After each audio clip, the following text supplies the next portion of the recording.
Eh bien, bonjour à toutes et à tous, j'espère que vous allez tous bien. Et aujourd'hui, nous sommes en 2022, donc tout d'abord, je vous souhaite une bonne année à tous, mes meilleurs vœux de la part de Dresseur Rollpi. J'espère que vous avez fêté ça dignement, un bon réveillon, une bonne année avec quelques membres de la famille. Ça faisait plaisir de se retrouver après l'année dernière où on n'a pas su le faire. Et donc, première vidéo de la nouvelle année. On va faire un petit bilan récapitulatif de la chaîne en 2021 et donc de tout ce qui a concerné Pokémon en 2021.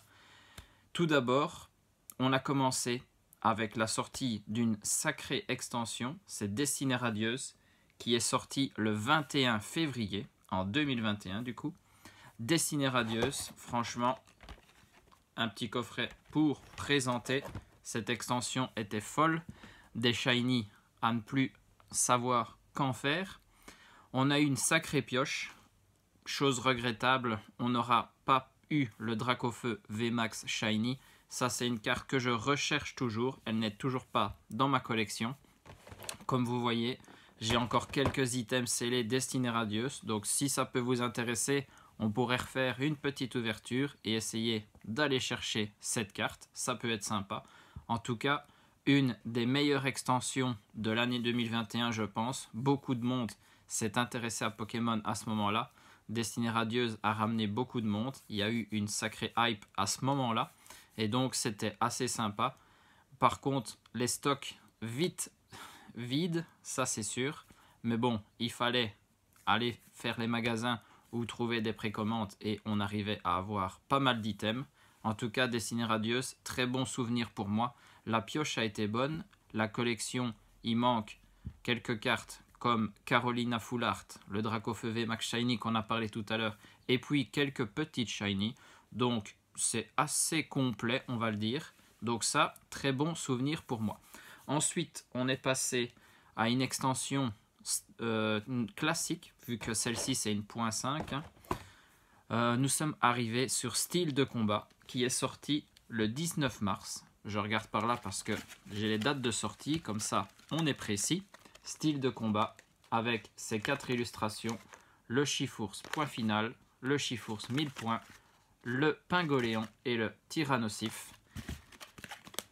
Après Destinée Radieuse, c'était pas l'extension la plus folle, c'est sûr, mais même si pour moi la pioche a été très bonne, parce qu'on parlera de l'extension suivante, là c'est pas du tout la même chose. Le style de combat, très bonne extension niveau pioche pour moi. Le classeur a bien été complété.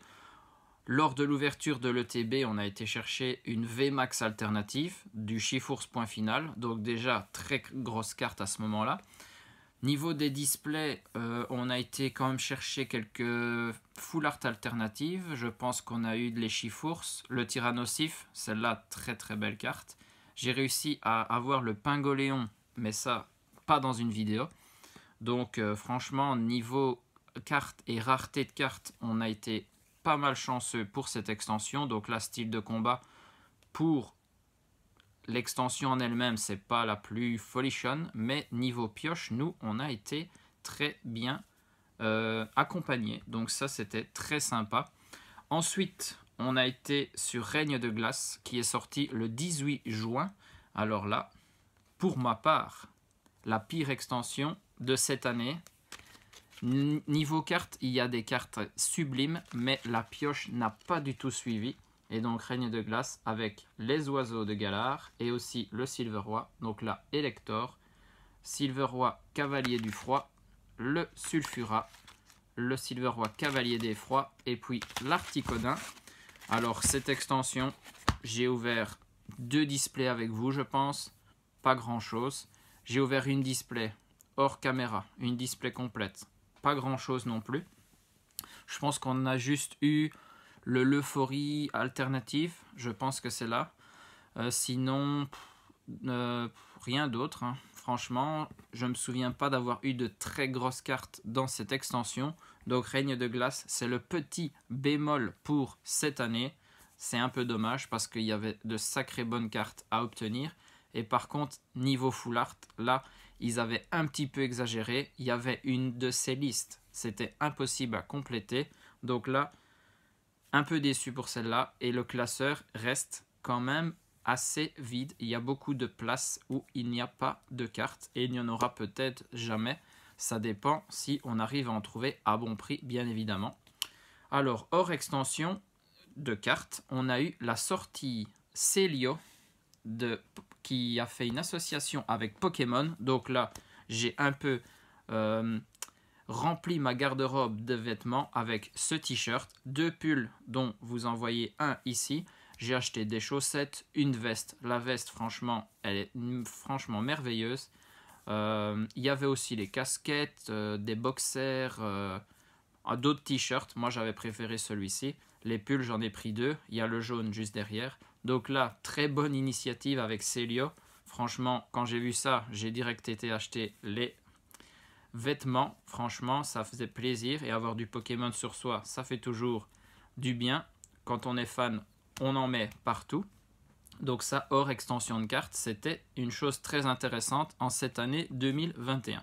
Ensuite, on est arrivé sur Évolution Céleste. Alors là, extension qui est sortie le 27 août. Là, beaucoup de gens attendaient cette extension parce que quand on vous dit que dedans, il y a toutes les évolutions du Rayquaza, du Dracolos, ben vous avez dit beaucoup de Pokémon que les fans adorent. Donc, quand on est arrivé sur cette extension, franchement, on voulait juste en ouvrir. Et comme illustration, on avait Noctali, Rayquaza, Nymphali et le Duralugon. Franchement, très bonne extension. On aura eu une display assez intéressante. Je pense qu'on a chopé 3 alternatives en une display. Donc là, c'était assez fou, dont le Noctali alternatif et le Bruiverne, ça c'est sûr. Dans la première, on avait eu le Dracolos alternatif. Et puis, on a eu aussi le Momartic Gold. Franchement, très bonne carte. Avoir une Gold en Pokémon et donc les cartes sont shiny. Ça, c'est toujours intéressant. Donc, franchement, Évolution Céleste, très bonne extension. On a eu des bonnes cartes lors de nos ouvertures. Donc là, j'ai pas à me plaindre. Ça a bien suivi, c'était cool. C'est une très bonne extension. Après Destinée Radieuse, pour cette année, je pense que Évolution Céleste était la meilleure extension. Donc, hors extension complémentaire, on peut dire que Évolution Céleste était au sommet pour cette année. Ensuite, on ne peut pas passer à travers. Cette année, c'était les 25 ans Pokémon. Et donc, lors du 8 octobre 2021, ils nous ont sorti des items aux couleurs des 25 ans. Et donc, l'extension Célébration. Là, vous avez vu l'item ultime de l'année pour cette extension. Le Ultimate Premium Box. Franchement, quel item. Avec des cartes Gold de Dracofeu set de base, Pikachu set de base. On a eu du Pikachu Gold et de la Pokéball Gold. Un Super Pins qui est juste ici. Comme ça, je peux le remontrer. Avec Dracofeu et Pikachu sur son dos. Et c'est pas tout, il y avait des coffrets Zacian, des coffrets Lanceurien, Nymphali, Dracofeu, des ETB, les petites minitines. Franchement, Célébration, c'était fourni à ne plus savoir qu'en faire. Et donc, là, ça a pris pas mal de vidéos parce que le temps qu'on ouvre toutes les extensions, non, pas toutes les extensions, tous les items, c'était assez intéressant. Il y avait beaucoup de contenu sur cette extension, c'était l'année des 25 ans, donc il fallait y être, ça c'est sûr. Et franchement, la pioche mitigée, parce que on n'aura pas eu le Dracofeu set de base. Je cherche toujours ce Magikarp brillant. Franchement, cette carte, j'ai vraiment envie de l'avoir. Quand on a ouvert la display de Minitine, heureusement qu'il y avait le Noctali Star, parce que sinon, c'était vraiment pas fameux. Donc, il me manque encore 5-6 cartes, mais dont 2 que je veux absolument. Donc c'est un peu dommage, sur tout ce qu'on a ouvert, pas un seul Dracofeu, pas un seul Magikarp qui est venu pointer le bout de son nez, un peu dommage. Mais Célébration, il me reste encore des items, donc ça peut être une extension qu'on peut encore ouvrir. Ça c'est seulement si ça vous intéresse. Et donc on finit l'année avec Point de Fusion qui est sorti le 12 novembre. Et donc c'est la dernière extension pour 2021. Et on va devoir attendre le 25 février pour avoir une autre extension qu'on parlera juste après. Donc, Point de Fusion, l'extension en cours. Donc ça, on va encore en ouvrir bien évidemment. On n'a pas encore fini. Le temps qu'on attende la prochaine extension, on va ouvrir Point de Fusion. Et donc en booster, on avait Fulgudoc, l'Ectoplasma, le Mew et le Genesect. Pour l'instant, bonne extension. Encore de belles cartes. Ben, quand on a la possibilité d'aller chercher des full art alternatifs, ces cartes sont juste magnifiques. Donc on a toujours envie d'en avoir. Là aussi, lors de l'ouverture de l'ETB, on a déjà réussi à aller chercher une VMAX alternative secrète de notre Lézargus, mon petit starter de la 8e génération sur épée et bouclier, donc carte très sympa à avoir.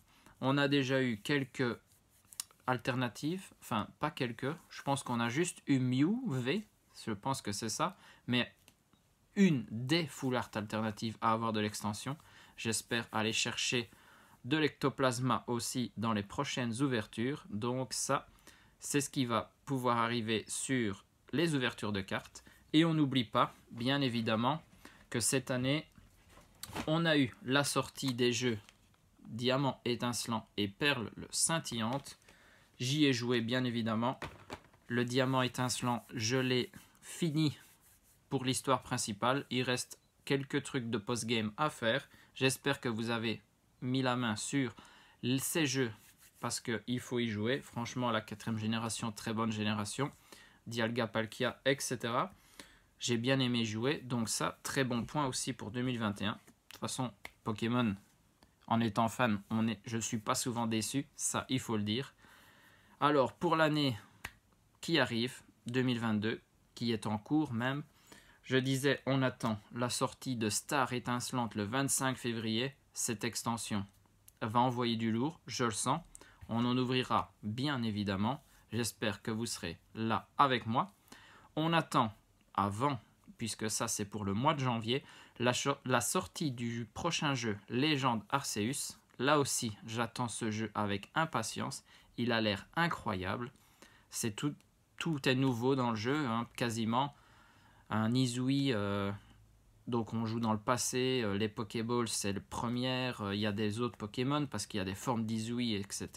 Franchement impatient, j'espère que vous avez précommandé le jeu, si vous ne l'avez pas encore fait, faites-le maintenant.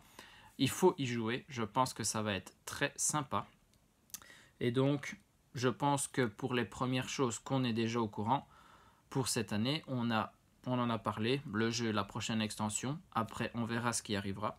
On a parlé de tout ce qu'on a ouvert, en tout cas de ce qui est sorti en 2021, parce que sinon on a eu des ressorties de Ultra Prism, on a eu d'autres coffrets bien évidemment. La chaîne a eu pas mal de vidéos cette année, et donc je voulais bien évidemment vous remercier. À l'heure où je parle, nous sommes 466 sur la chaîne, je voulais vous remercier. Je remercie aussi ceux qui regardent des vidéos, qui mettent des j'aime, qui mettent des commentaires, même s'ils ne sont pas abonnés, ça m'aide aussi. J'espère que la chaîne va continuer à grandir cette année, c'est un des objectifs bien évidemment. Donc ça, c'est pour vous, un tout grand merci pour tout ce que vous avez procuré pour la chaîne et pour moi en 2021. Et j'espère que vous serez encore là en 2022. Sur ce, je pense que j'ai tout dit. Première vidéo, ça va suivre avec une ouverture Point de Fusion qui arrive demain. Comme ça, on recommence doucement mais sûrement. Sur ce, des bisous à tous, portez-vous bien et surtout, amusez-vous.